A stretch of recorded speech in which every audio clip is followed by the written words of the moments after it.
Buenos días, ya casi buenas tardes a todos y a todas. Continuamos en este curso sobre relaciones Unión Europea-América Latina y el Caribe, nuevos tiempos y compromisos renovados. Hemos tenido 3 jornadas intensas dedicadas a hablar de esos órganos de diálogo entre Unión Europea y América Latina, centrándonos también en las cumbres, ¿no? Unión Europea-CELAC o CELAC y Unión Europea. Hemos hablado también del marco presente y futuro de las relaciones Unión Europea-América Latina y los órganos de diálogo y los retos a los que nos estamos enfrentando. Y la jornada de hoy la hemos dedicado a la gobernanza, las influencias de ida y vuelta en esas relaciones Unión Europea-América Latina, analizando los conceptos de los populismos y también esas influencias de ida y vuelta en las relaciones y pensamiento euro-latinoamericano. 3 jornadas sin duda apasionantes, enriquecedoras, pero que vamos a cerrar con un broche de oro, en este caso gracias a la aceptación que ha tenido el presidente Felipe Calderón, presidente de México entre el 2006 y 2012, de aceptar nuestra invitación. Es un honor para nosotros el que esté en este aula, en esta que es ya también su casa. El presidente Calderón es abogado, egresado de la Escuela Libre de Derecho, con maestría en Economía por el ITAN y maestría de Administración Pública por la Escuela de Gobierno John F. Kennedy de la Universidad de Harvard. En el ámbito internacional, y creo que cabe destacar estos aspectos, fue el primer latinoamericano en organizar la cumbre del G20 en Los Cabos. Fue el organizador también de la cumbre en la Ribera Maya, en la que fue constituida la CELAC, un órgano precisamente del que hemos hablado mucho en este encuentro, que fue la primera comunidad de estados latinoamericanos y caribeños, que además integra a todos los países de la región. También fue organizador de la COP16, la Conferencia de Cambio Climático, que permitió recuperar el multilateralismo en el tema y fue base para los acuerdos de París años después, unos acuerdos que también hemos mencionado en alguna de las intervenciones de este curso. Entre los reconocimientos que ha recibido se encuentra el Estadista del Año, otorgado por el Foro Económico Mundial de Davos, Campeón de la Tierra por Naciones Unidas, el Teddy Roosevelt Award, otorgado por el Congreso americano, además de diversas condecoraciones otorgadas por diversas naciones en su calidad de jefe de Estado, incluyendo, y esto ya nos toca más de cerca, el Gran Collar de la Orden de Isabel la Católica, otorgada por el Reino de España. Presidente, es un gran honor tenerla aquí con nosotros y la audiencia es toda suya. Muchas gracias. ¿Qué tal? Muy buenas tardes para nosotros, porque en México el mediodía es después de las 12, así podemos tener un intercambio de información y verberos culturales. Quiero agradecer mucho a la Academia Europea Iberoamericana de Yuste, a los patrocinadores, a don Alfonso Rodríguez, a los organizadores de este seminario. Desde luego la presencia del consejero de Extremadura, don Abel Bautista, muchísimas gracias por estar aquí.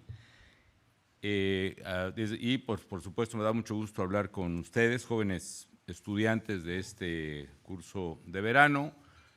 Saludo también a los colegas, profesores invitados, a la diputada Margarita Zavala, que además hoy es su cumpleaños, y bueno, a todos ustedes. Yo sé que vivimos tiempos de que hablar de las relaciones de América Latina, el Caribe y la Unión Europea, pues parecen una mera especulación teórica, para algunos una pérdida de tiempo. He estado muy atento a las discusiones que han sido las que he podido atender, enormemente enriquecedoras. Y pues es posible, quizá yo estoy equivocado, sin embargo sigo pensando que estas relaciones no puede obviarse el hecho de que tienen raíces muy profundas, en la historia, en la cultura, independientemente de que en cada tiempo, y más ahora, enfrentan nuevos desafíos y oportunidades que requieren un compromiso renovado y estrategias muy innovadoras. Para mí es inevitable, por ejemplo, refrendar estos lazos entre Europa y América Latina al estar aquí en el monasterio de Yuste. Es inevitable tener una vivencia histórica. Un ejemplo muy modesto, si quieren, o muy personal. Yo nací en la ciudad más hermosa de México, en Morelia, que originalmente se llamó Valladolid. hay paisanos por aquí que venían de saludos de mí con mucho gusto, estaban pasando por aquí. Pues. Valladolid no es de Yucatán. Yo sé que Yucatán es más conocido ahora porque está más en la línea del turismo de la península, un turismo más wok, por lo pronto, que es más pequeño, es más reciente y más maya. El Valladolid original fue fundado por cédula real, desde luego adivinen de quién, cédula real de Carlos I de España, Carlos V de Alemania, el 18 de mayo de 1541. Cumpliremos 500 años fundados, esperemos. Este hombre, de quien Fray Francisco de Ugalde dijo, en cuyos dominios nunca se ponía el sol. Y él fue quien vino a retirarse aquí, a morir aquí en esta, pues honestamente, modesta morada, si consideramos la grandeza del imperio que iba desde el extremo oeste de lo que es ahora Europa y hasta las Filipinas.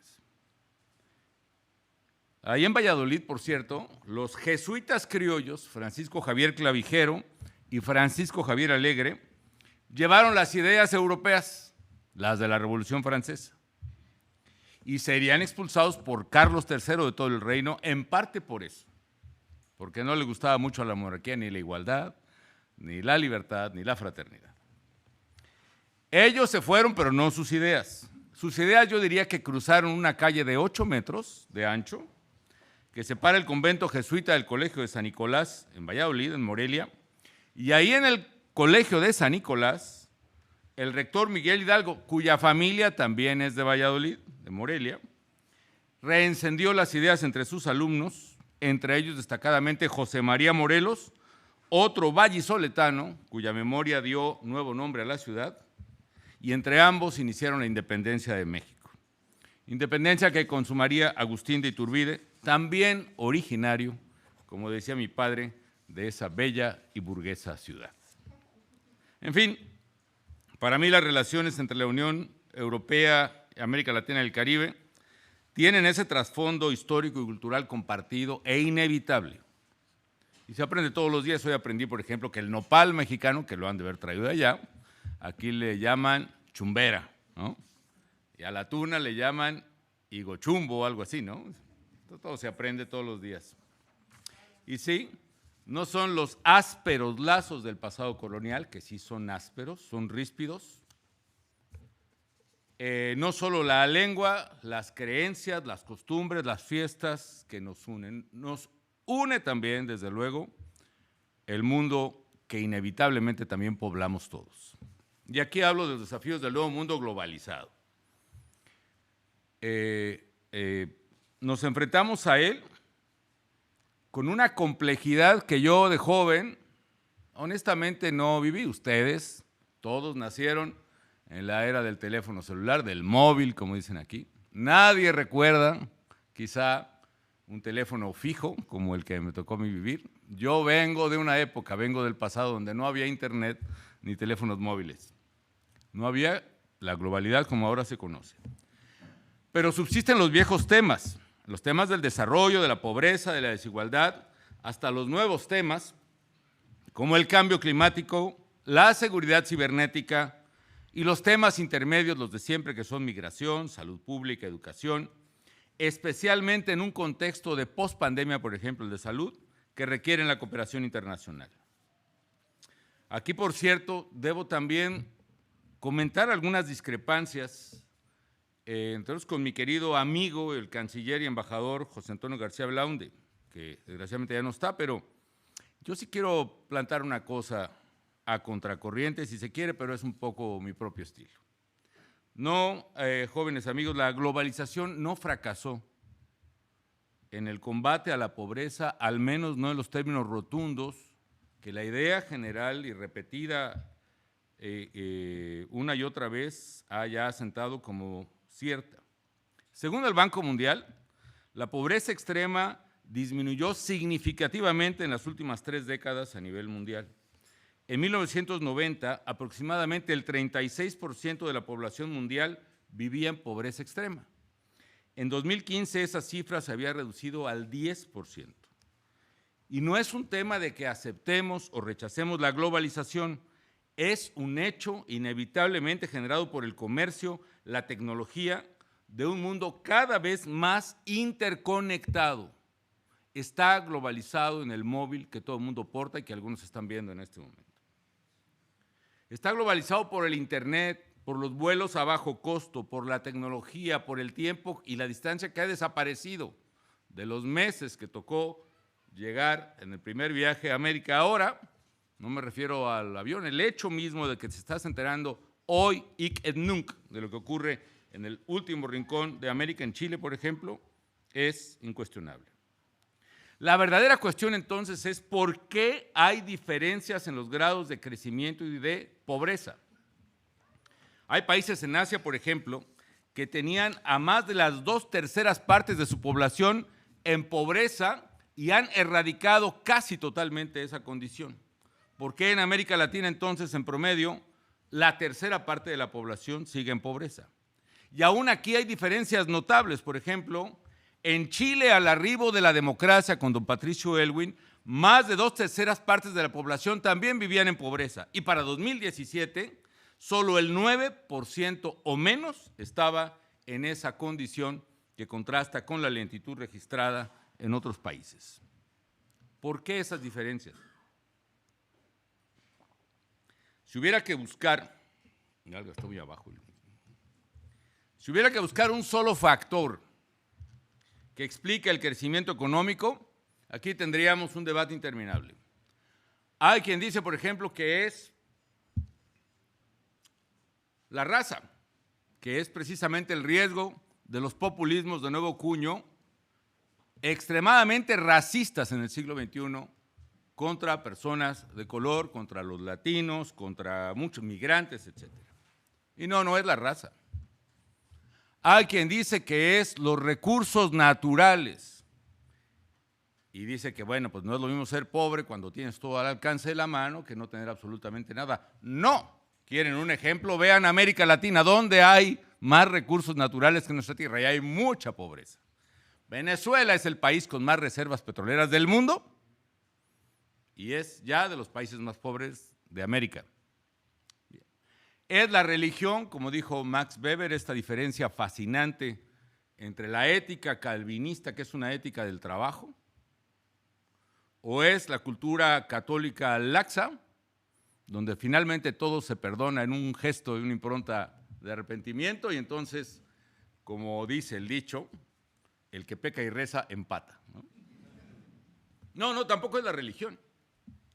Si hubiera que apostar, si hubiera que escoger, yo escogería la teoría de Robert Barro, un economista de la Universidad de Harvard, que hizo un ejercicio técnico-científico, econométrico, mayúsculo. Él tomó todos los datos. ¿Puede poner mi presentación, por favor? Gracias. Él tomó todos los datos. Esta es una grafiquita vieja con las primeras computadoras, que aquí les llaman ordenadores. Bueno, que eran softwares que ya no existen, desde luego, pero con eso yo aprendí, ni modo. Barro toma todos los datos de crecimiento económico de todo el mundo disponibles después de la Segunda Guerra hasta los 90s y los comprime, digamos, en variables logarítmicas. En fin, no les entro en el detalle. El hecho es que él comprime los datos y ve cómo evoluciona el crecimiento, la economía de cada país, de los que pudieron colectarse muestras, cada década. Por eso se ven los golpes de los puntos cada 10 años. Y hace una serie de variables dummy. Ustedes saben, son las variables que son 0 o 1.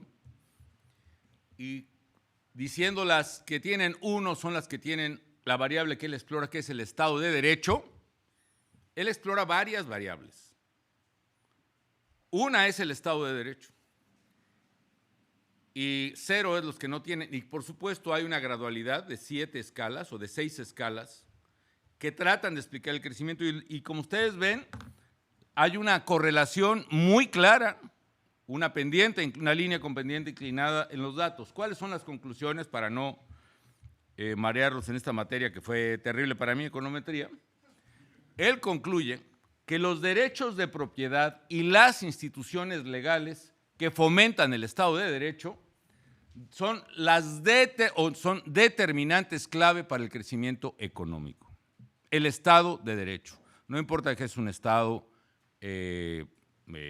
ateo o agnóstico o musulmán, no importa que tengas todos los recursos naturales, como nos pasa en América Latina, o cero recursos naturales, como tiene Singapur, lo que determina el crecimiento económico es precisamente que haya un marco legal que se cumple y que genera incentivos de tal manera que quien cumple la ley y trabaja y ahorra le va bien, y quien incumple la ley o abusa de los demás le va mal.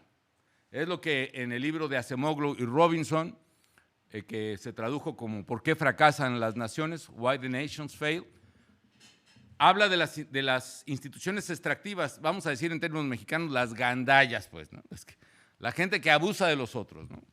Desde el crimen hasta los sindicatos abusivos, los monopolios legales y ilegales, etc. Y él encuentra que la diferencia entre países con Estado de Derecho y sin Estado de Derecho llega a ser más de casi 35% por década. Es decir, piensen en su propio país, que si fuera cero, estaría perdiendo cada año 3 puntos de crecimiento del PIB. Yo pienso en México, que si está creciendo ahorita con todo el nearshoring y todo lo que quieran al 2, probablemente estaríamos creciendo al 5 o mucho más. Entonces, yo creo en esa variable. ¿Y cuál creo que debe ser el objetivo para América Latina? Que siempre he pensado, tendríamos que lograr que la región se integre por países con instituciones donde se cumpla la ley y donde se salvaguarde la seguridad de las familias. Esa es la clave, honestamente, de uno de los temas que son, a mi juicio, inevitables para la temática del desarrollo e inevitables en consecuencia para las relaciones entre América Latina, Caribe y Unión Europea. Es un dedo que no se puede quitar de ese renglón. ¿Por qué razón? Porque eso explica, no todo, pero es una base de muchas cosas. Y aquí me entro en otro tema. Yo sé que es un tema fascinante, el narcotráfico, etcétera. ¡Ojo! El tema de América Latina, la clave, la guía, la estrella polar, no es drogas o no drogas, es Estado de Derecho. Ese debe ser el nombre del juego. Estado de Derecho, es decir, donde se cumpla la ley y se haga cumplir y se proteja a las familias. Eso es lo que no tenemos y eso es lo que explica pérdida de desarrollo, migración. La mayor variable de inmigración hoy en América Latina es la inseguridad. No es el tema económico como siempre ha sido el primordial. Es una gran parte el tema climático, pero es marginal. La variable medular de la migración de América Latina es la inseguridad. De que un padre tiene que sacar a como dé lugar a su hija antes de que se la lleve la banda, la violen y la maten. De que un agricultor tiene que dejar su tierra, la que tuvo de su padre y de su abuelo, porque todo lo que produce se lo van a quitar y no le va a alcanzar para pagar la cuota. Y se van. La clave es protección de familias y Estado de Derecho, y eso es lo que no tenemos y hacia eso se deben enfocar. Ahora, ¿qué está pasando entonces con el tema de narcotráfico y ilegalidad en América Latina? Lo que ha pasado particularmente en este siglo, que es una cosa que difícilmente se entiende porque es compleja, es que ha habido un cambio estructural en el comportamiento del crimen que ha modificado la correlación entre Estado y sociedad en América Latina. Y lo voy a tratar de explicar. Lo que está ocurriendo, el verdadero problema, la esencia que está frenando el desarrollo es la captura del Estado. Ese es el peligro de los criminales. No es si fuman o no fuman, no si se convierten en walking dead con el fentanilo o no. Es el Estado está siendo capturado por el crimen organizado. ¿De qué forma? Primero, es como no se van a acordar, pero cuando aparece la computadora había un jueguito que era el Pac-Man, ¿no? Que se va comiendo puntitos. El crimen organizado es un Pac-Man que se va comiendo pueblos y ciudades. Y esto avanza.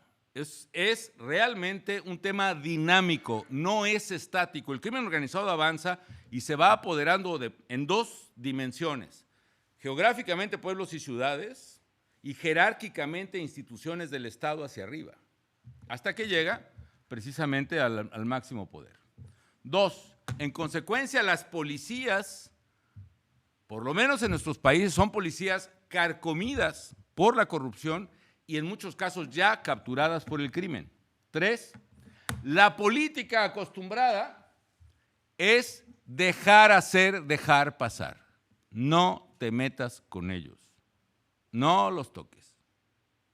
Y eso lo que genera es que se exacerbe estos procesos gemelos que se viven en México y en América Latina. Por un lado, se están debilitando y rápidamente las instituciones de seguridad y justicia, el enforcement, es decir, lo que hace que funcione el mecanismo de Estado de Derecho. Y por otra, se está empoderando con la misma velocidad o más el crimen organizado, hasta sustituir al Estado. El crimen organizado reemplaza al Estado en sus funciones esenciales. ¿Cuáles son, según la teoría del Estado que me enseñaban en segundo año, los elementos definitorios del poder del Estado? Ayer lo mencionó alguien aquí. El monopolio de la fuerza pública, el monopolio de la ley a través del Congreso, el monopolio de la recaudación de impuestos. El crimen organizado está reemplazando al Estado en esas y otras funciones. Tiene el monopolio de la fuerza, no es la policía. Son 14 camionetas Suburban que están armadas hasta los dientes con ametralladoras, AR-15, AK-47, lanzamisiles y granadas, que no pueden ser controladas por una policía que trae pistolas calibre 38. Tienen el monopolio de la ley. Ellos dicen a qué hora se sale a la calle y quién tiene que ir con ellos, sino quién hace los retenes en las carreteras, quién pasa y quién no pasa. Y tienen ahora el monopolio de los impuestos. El Estado no puede recaudar, pero el crimen organizado recauda el derecho de piso, protection rackets, que decía Tom Shelley. Ahora, ¿qué explica estas? Son varias variables, pero muy rápidamente con estas. Una, ¿qué provoca en el siglo XX este cambio? Primero, hay un nuevo modelo de negocio criminal. Esto es importante. Ahora lo voy a explicar más a detalle. El nuevo modelo es el paso del narcotráfico, que literalmente significa el tráfico de narcóticos a una sociedad consumidora, en nuestro caso Estados Unidos o Europa. Ese es tráfico. Además de narcotráfico, narcomenudeo, que es retailing, que es puntos de venta, que son actividades muy distintas. No es lo mismo exportar costales de café. ¿Cómo se llama? Juan Valdés, iba a decir Juan Bravo. No, Juan Valdés, que vender café en un Starbucks. Es el mismo café, pero es un negocio totalmente distinto. Ay, perdón. No, espérense. Bueno, lo explico, sí. Aquí están las dos columnas, narcotráfico y narcotráfico. Diferencias. Primero, el eje, el valor agregado, como dice en España, el valor, ¿qué? Añadido del narcotráfico, ¿cuál es? El que se obtiene de la logística y el transporte. Es decir, el valor te lo da cómo encuentras un submarino que traiga coca de Colombia y cómo la desembarcas en Acapulco o en Mazatlán. ¿Y cómo pasa la tonelada de cocaína de Mazatlán a Tucson? Logística de transporte, ¿no? Ahí está el valor añadido y va subiendo además de precio conforme sube paralelos. ¿Qué es el narcomenudeo? El valor añadido no está en el transporte, está en el punto de venta y específicamente el control de punto de venta. Para que un franquiciatario de Starbucks tenga verdadero éxito, tiene que tener cuidado de que el café esté a la temperatura adecuada, que por cierto es un café demasiado caliente el de Starbucks, no me gusta. Segundo, que haya el panqué de plátano, que ese no debe faltar, generalmente falta, pero en fin, ¿no? ¿Qué es lo que, y esto a qué lleva? A que el negocio es distinto, el valor añadido de pasar una tonelada de cocaína a Tucson, que vender esa tonelada de cocaína en bolsas de 1 gramo. Pregunta para estudiantes, ¿cuántas bolsitas de 1 gramo salen de 1 tonelada de cocaína, suponiendo que no multiplican la cocaína con otra sustancia? Entonces te llevamos 1 millón de bolsitas. 1 millón. Para vender ese 1 millón de bolsitas, en un mes, el dealer necesita controlar puntos de venta, no uno, muchos. Entonces necesita el control del motociclista, el control del table, el control del bar, el control del restaurante, el control del antro, como decimos en México. Y necesita ese, y el que sigue, y el que sigue, y el que sigue. Necesita el control del territorio. Esta es una segunda diferencia clave. En el viejo negocio, que todavía sigue, y sigue siendo de mayor ingreso, ciertamente. En el viejo negocio, lo que se controla es la ruta, ¿no? Es decir, la carretera que va de Mazatlán a Nogales. En el nuevo negocio no es un tema de rutas, es un tema de territorio. Por eso hay gente que se alarma en Argentina. Bueno, es que aquí no es ruta de la cocaína y tenemos violencia, porque ya no es un tema de ruta, es un tema de territorio, de puntos de venta, de disputa territorial, que esto nos lleva a otro tema, ¿no? El narcotráfico busca subordinar agentes en aduanas y policías de caminos. El narcomenudista necesita controlar a la policía completa del lugar, de la colonia, del barrio, de la calle. Entonces, se lanza al empoderamiento o al apoderamiento de la institución pública. Emplea personas específicas para transporte. ¿Cuánta gente se necesita para pasar 1 tonelada de cocaína en un camión de Mazatlán a Tucson? Pues un chofer, un ayudante, que en México le decimos garrotero, ¿no? Personal adelante, personal atrás, ¿qué me gusta? 2, 5, 10, 20 gentes. Bueno, ¿cuánta gente necesitas para vender en un mes o en 15 días 1 millón de bolsitas? Lo que hace el narcomenudeo, el nuevo negocio que es de este siglo, es capturar, lanzarse a un reclutamiento masivo en la sociedad. ¿Por qué se da, por cierto, ya se me va un poquito el tiempo, pero por qué se da ese nuevo negocio? Tiene que ver, yo creo que por muchos fenómenos, uno que yo lo manejo como hipótesis, es que precisamente por el crecimiento del poder de consumo en muchos de nuestros países, en la teoría económica es lo que se llama el efecto ingreso. Tú consumes más y tu canasta de consumo se aumenta. Es decir, la estabilidad que se fue dando después de tener hiperinflaciones de 140% a tener inflación del 2 o 3%, que implicó la recuperación del crédito, que implicó a la gente empezar a comprar más alimento, medicinas, tratamiento, móviles, frigoríficos, como llaman aquí, etcétera, también implicó que su canasta de consumo creciera hacia otro producto, son drogas también. Entonces, ese efecto ingreso provoca que los mercados que no existían, los mercados domésticos, empiezan a aparecer. El ejemplo de Starbucks no es malo. ¿A quién se le hubiera ocurrido hace 30 años pagar, pues no sé, 4 euros o 3 euros por un café? No me cuestan más. ¿Cuánto cuestan los de Starbucks? Son un dineral, ¿no? Pero ese mercado surge, digamos, a partir de que hay una capacidad, un efecto ingreso mayor. Bueno, ya dije, emplea a muchas personas. Otra diferencia finalmente, el narcotraficante tradicional soborna para pasar su camión. Y se va, le urge irse, le urge no ser visto, esconde la mercancía. En el narcomenudeo, al contrario, el dealer necesita ser visto, necesita decir, yo soy el dueño de la plaza. Por eso si entra un rival a mi plaza, no solo lo voy a matar, voy a cortarle la cabeza y la voy a poner a la entrada del pueblo, con un letrero que diga, aquí no entras y voy por ti, etcétera. Tiene que hacerse notar, tiene que pasearse por el pueblo con las armas, tiene que mandar a las redes sus selfies con las armas, agarrando la cabeza cortada de un rival, etcétera, etcétera. Tiene que verse. Por eso, porque quiere quedarse en el lugar, quiere ser el dueño de la plaza. Y eso provoca este elemento clave que es algo nuevo para mí, eso mero, los territorios. La nueva modalidad criminal tiene un elemento, una variable que no existía en el siglo pasado, que es la disputa territorial. Entonces tenemos un nuevo modelo criminal. 2, ya dije, el control territorial. Por alguna razón es monopólico. Entonces no acepta competencia territorial. Este factor, que puede tener causas, no vamos a entrar ahora, este factor es lo que genera la violencia.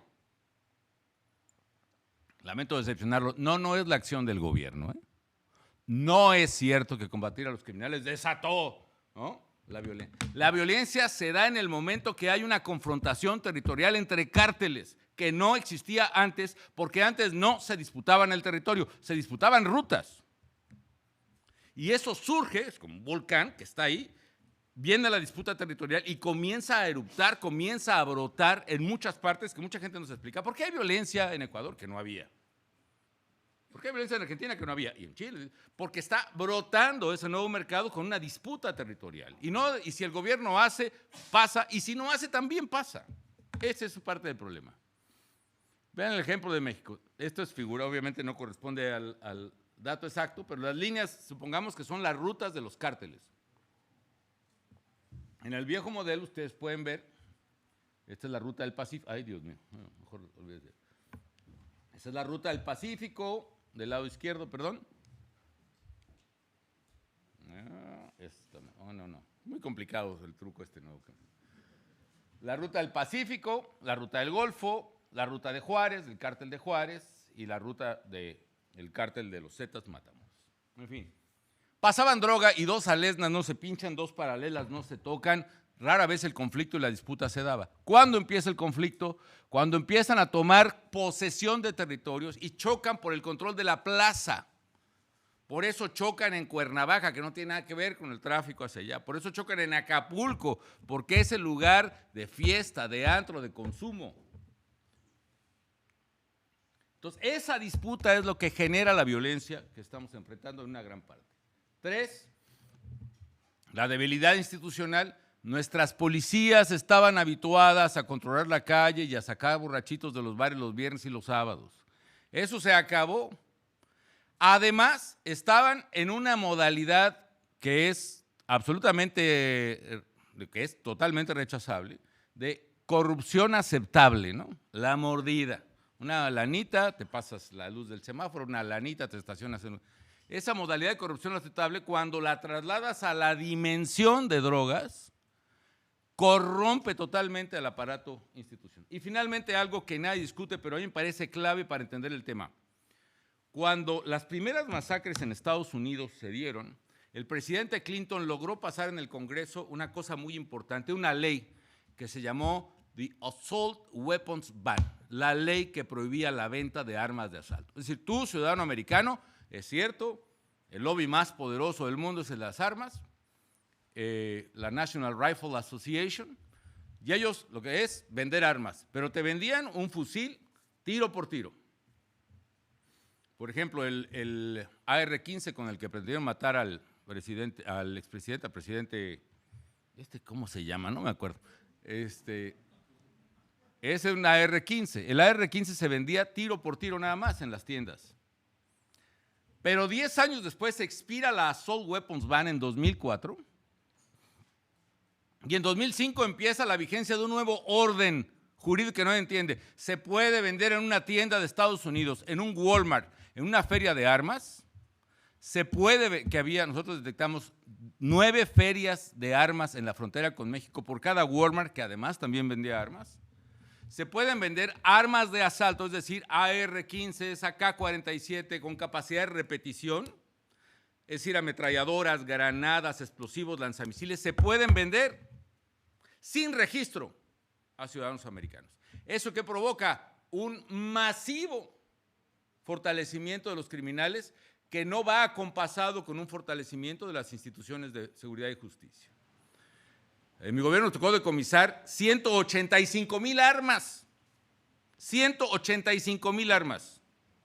¿Por qué razón? Porque llega un tipo, yo soy ciudadano americano, esta definición de que los americanos son buenos, y se lleva el señor 150 fusiles y más o menos 200,000 cartuchos. Trae un tráiler y se le vende.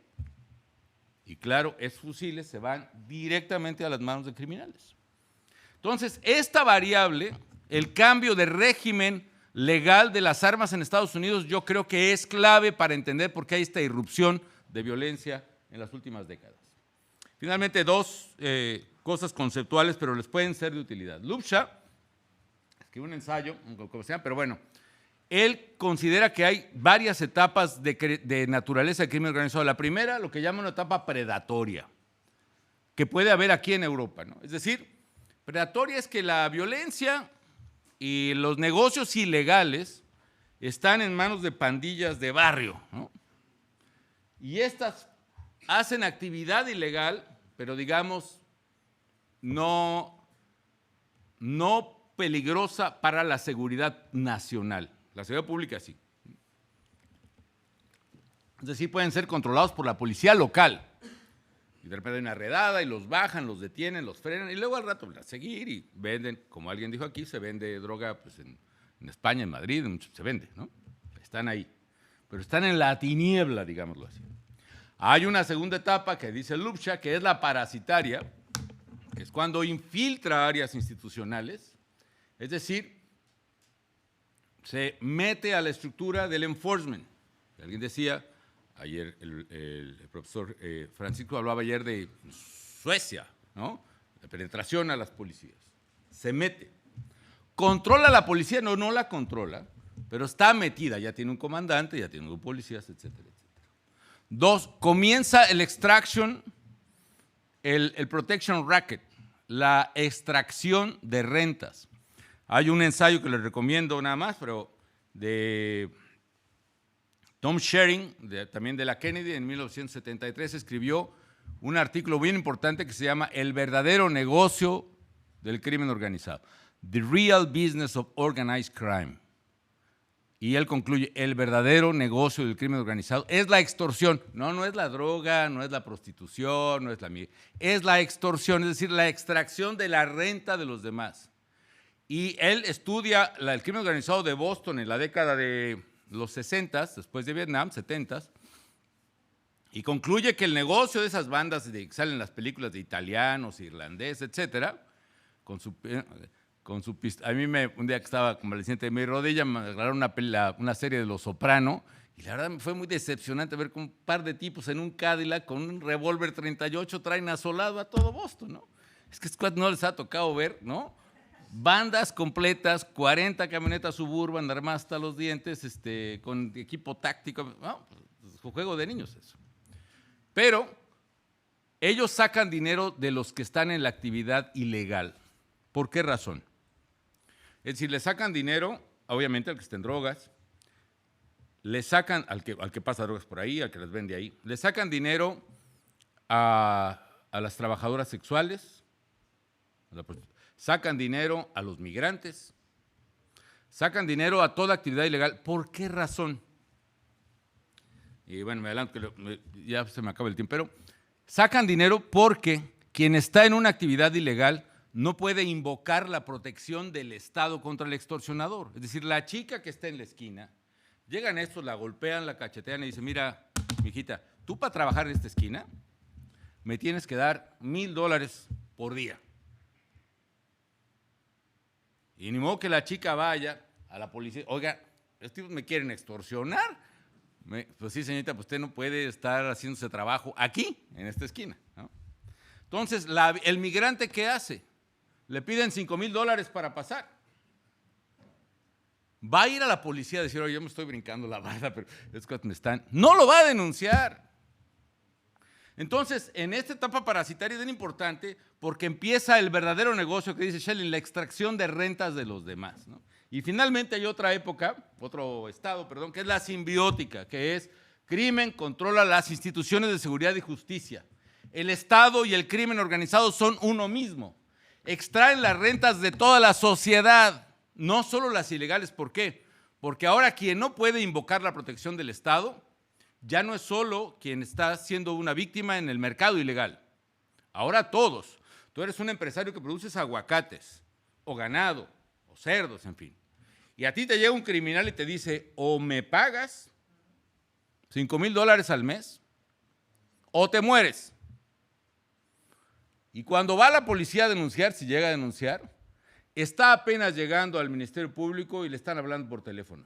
Óyeme, te dije que ni se te ocurriera ir y en este momento te vamos a matar o te vamos a llevar a tu hija. Nadie puede invocar la protección del Estado porque el Estado son ellos. Por eso la gravedad de la complicidad abierta de gobiernos con criminales que se está dando, desgraciadamente, en muchos países, no menciono algunos. En fin. Bueno, hasta aquí llegamos con este tema. Bueno, no. Bueno, en resumen, rápido. Cambio de modelo, narcotráfico, narcomenudeo. Eso lleva al control territorial para poder realizar la nueva actividad. Eso lleva a una disputa violenta por el territorio con otros cárteles, que eso es lo que genera la violencia y el crecimiento de los homicidios. Insisto, no es preponderante únicamente la acción del Estado. Hay una disputa real por territorios. Y esto, si no se controla, por eso el imperativo ético que se discutía ayer no es controlar la droga. El imperativo ético es defender a las familias con la fuerza del Estado. Ese sí es un imperativo ético, además de ser un imperativo legal, que el otro tiene una vena de legalidad. Ya otro día discutimos mandatos legales y éticos. En fin, captura del Estado. El Estado es absorto o absorbido, no sé si sea correcto, en su totalidad por el crimen. Eso es, en resumen, ¿qué es lo que decía decir? Ese es el tema de América Latina. Esto provoca extracción de rentas que ya expliqué. Y finalmente lleva al colapso social, que es ¿cuál? La impunidad. Todo mundo sabe que no hay manera de perseguir el delito porque los delincuentes son ellos. Y eso lleva a exponenciar el conflicto delincuencial. ¿Por qué? Porque con ese aprendizaje ya no solo los malos, cualquiera empieza a secuestrar, a robar, etcétera. Nosotros toca ver muchachos que secuestraban a sus propios compañeros en la preparatoria porque veían que no pasa nada. Muchachos o choferes de alguna de estas Didis, no Didis, sino Ubers y eso, que se llevan a las chicas a las 3 de la mañana porque pidieron un servicio y van, la violan y a la hora que se asustan, van, la matan y la entierran. ¿Por qué? Porque lo saben que no pasa nada. En fin, esa es la gravedad y eso está deteniendo a América Latina. En fin, ¿cuáles son? Yo sí creo que el dilema ético entre dejarlos pasar y confrontarlos, sí hay que enfrentarlos con la fuerza del Estado. Otro es el debate de drogas. Otro que, alguien decía, Europa dará el paso a legalizar. Ahí se ven, compañeros, ya cuando acaben eso y legalicen. Eso, en términos reales, y que eso, independientemente de lo que yo opine del tema, eso no va a ocurrir ni remotamente en el corto plazo, ni en Estados Unidos, ni en Europa, ni menos países musulmanes. Y el precio de la droga, por cierto, lo determina el mercado relevante. No puedes tener, en fin, es otra historia, pero yo considero como fortalecimiento de las instituciones, esto es más importante que combatir a los criminales. Necesitamos una nueva institucionalidad. Y esa nueva institucionalidad implica dedicarle, invertirle a fortalecer policías, fiscales y jueces como nunca los hemos tenido. Hay un dilema que decía, es que somos países pobres y Calderón quiere que tengamos policías como en Suiza. Está mal. Digo, está al revés, compañero. Yo decía a este gobernador que, mira, no te acepto el tema de la ingenuidad, pero suponiendo, sin conceder, que yo quisiera que en tu estado tuvieras policías a la altura o con los estándares mejores del mundo, y yo voy a poner dinero federal para eso, dime cuál es el problema.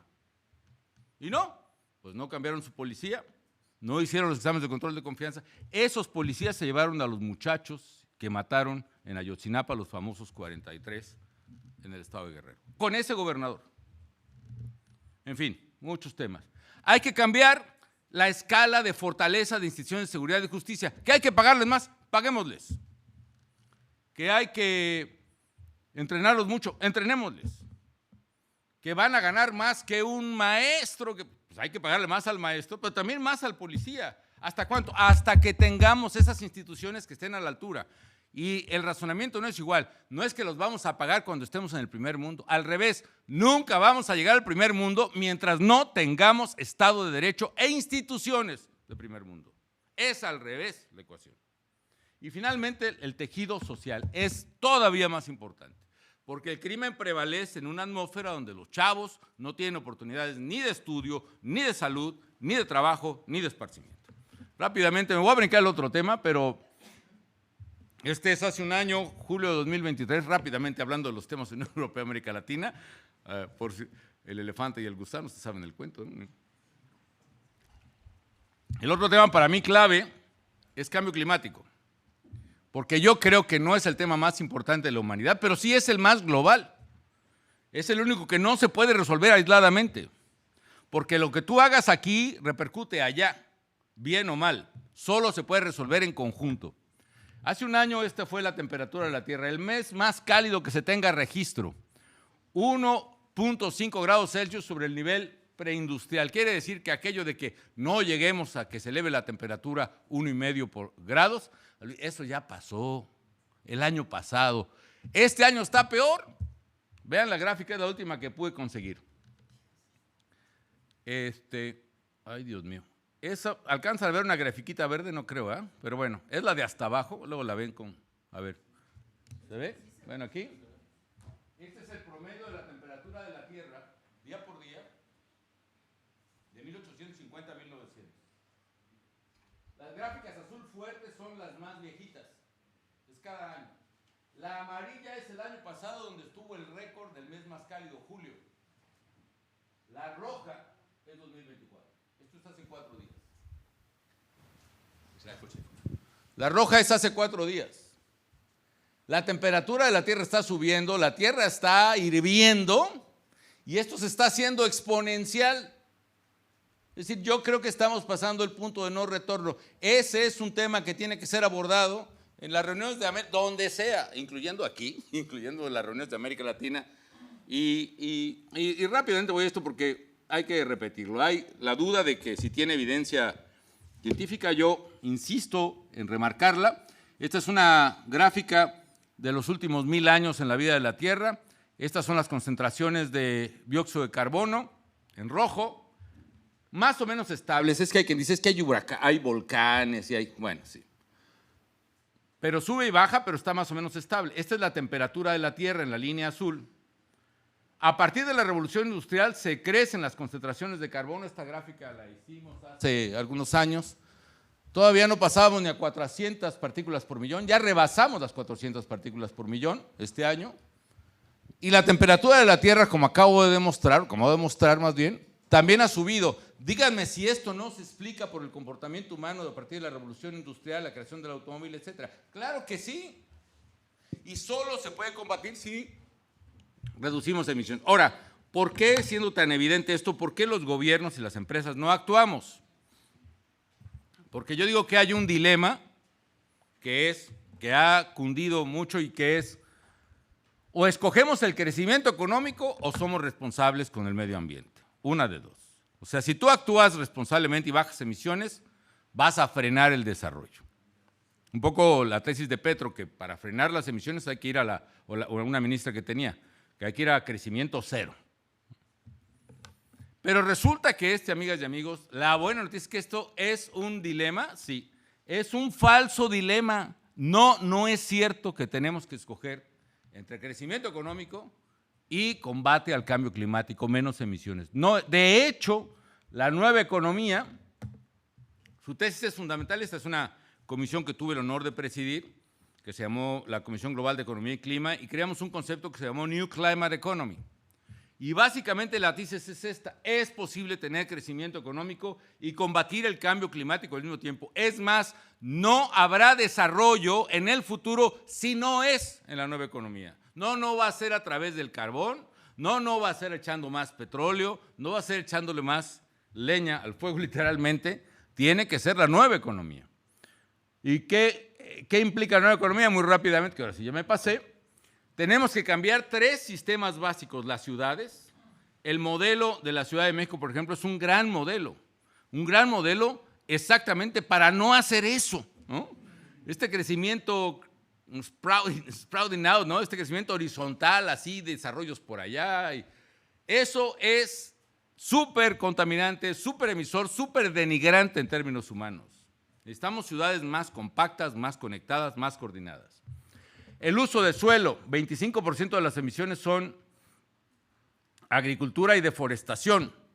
Tenemos que cambiar los métodos de cultivo para tener menos emisiones. Hay la tecnología ya para hacerlo, hay cosas muy polémicas, son importantes. Y finalmente la energía, que quizá es el más común. Un ejemplo de cómo esta racionalidad de que no solo es bueno para el medio ambiente, sino es bueno para la economía. Ese es el concepto clave de New Climate Economy. Dos ejemplitos rápido. Celdas solares. Esta es una casa de la Ciudad de México, que es la casa de Margarita mía, de nuestros hijos, también casa de ustedes. Por favor, todo con prudencia, ¿no? Esta es la factura de la Comisión Federal de Electricidad, de la factura eléctrica. Un mes, 4,264 pesos. Pusimos celdas solares y un año, ya que se ajustó la tarifa, etcétera, 182 pesos. Es decir, puedes reducir emisiones y puedes también tener ganancia económica. Esa es la lógica completa. Otro ejemplo, América Latina, y me anticipo a mi conclusión aquí. América Latina puede negociar con la Unión Europea ser la región que por métodos naturales, o principalmente naturales, pueda lograr una reducción o una captura de carbono, si se logra negociar los incentivos económicos correctos. Y creo que la clave es tener precio por tonelada de carbono pagada por cada tonelada que evites emitir o cada tonelada que captures, recuperando el Amazonas, recuperando la selva baja de Yucatán, no haciendo trenes que te tiran 15 millones de árboles. Es con todo respeto, es una increíble irresponsabilidad. Yo creo que es un crimen ambiental. Además, pasar en medio de la reserva del jaguar, en fin. Pero se pueden hacer cosas muy importantes. Por ejemplo, otra vez la lógica de New Climate Economy. Este es un cultivo de teca en Yucatán, precisamente en Campeche. El retorno de la inversión es 21% o más de cultivo de teca, y la captura son 350 toneladas de dióxido de carbono por hectárea. Es decir, la lógica es sí se puede en uno y otro caso. En fin, no me extiendo más, que ya fue mucho, hay muchos temas por hablar. Estos son dos temas que yo creo que indispensables para América Latina, y por eso creo que deben estar en la agenda de las negociaciones de Unión Europea y América Latina. ¿Por qué razón? Porque aunque los gobiernos digan, no me interesa que me hables del tema de seguridad, no me interesa que me hables del tema de democracia, no me interesa que me hables del tema de medio ambiente, la agenda europea es una agenda humanista que tiene que poner esos dedos en esos renglones. No le saquen. Hay que insistir, y hay que insistir con la persistencia de quien está seguro que eso es lo que correctamente debe hacerse. Sí debo matizar quiero diferir también respetuosamente de una expresión del canciller y embajador Belaúnde. Yo rechazo categóricamente que la diferencia en América Latina sean modelos populistas contra modelos monroístas. No es cierto. Eso no es así. Y lo rechazo porque yo veo en todo caso estados que aspiran o que tienen democracia y Estado de Derecho o aspiran a ella, y estados que cancelan democracia y Estado de Derecho, independientemente de variantes entendibles de política pública por razones ideológicas.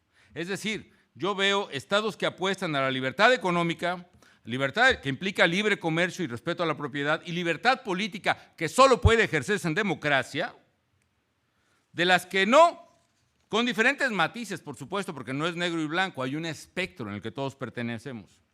No es una cuestión de preferencia política, no es una cuestión de principio ser de una u otra. Lo que sí es de principio es la libertad. Eso sí es de principio. Lo que sí es de principio es la vida humana.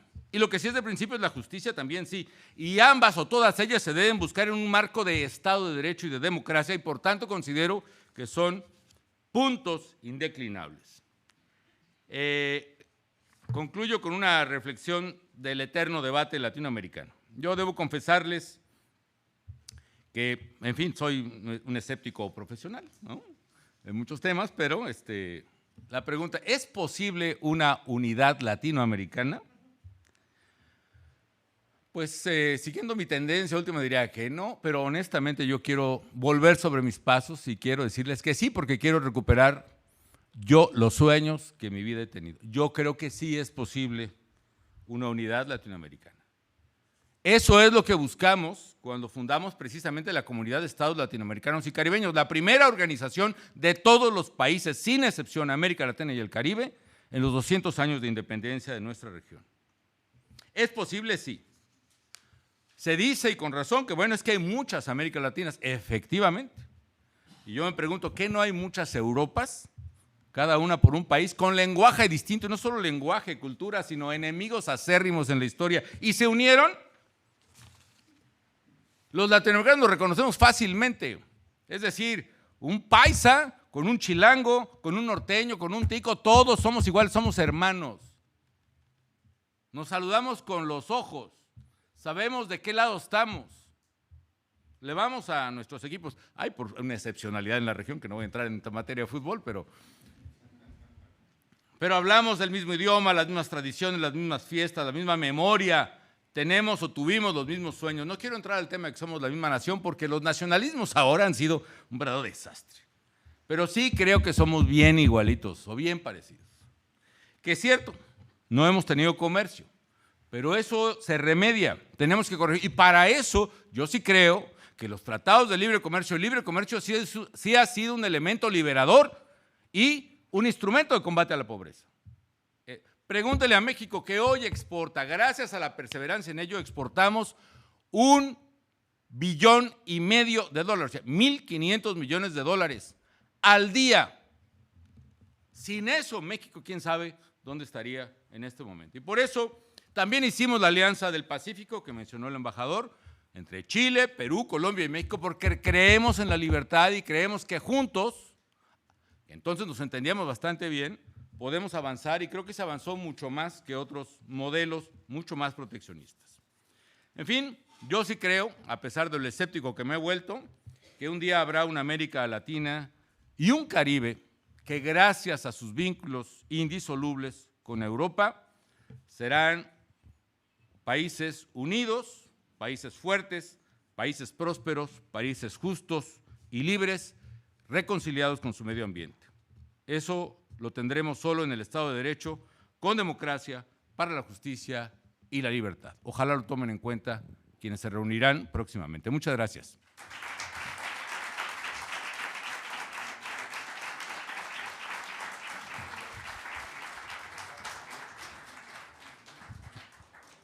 Muchísimas gracias, presidente, por esta exposición, por esta ponencia que de alguna manera termina de manera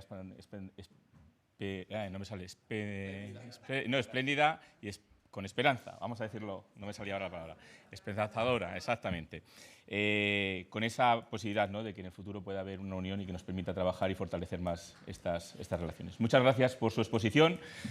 Y vamos a cambiar la mesa, vamos a pasar a la clausura final de este curso de verano. Me gustaría llamar a la mesa, por favor, al consejero de Presidencia, Interior y Diálogo Social, Abel Bautista Morán. Por favor, si puede acompañarnos.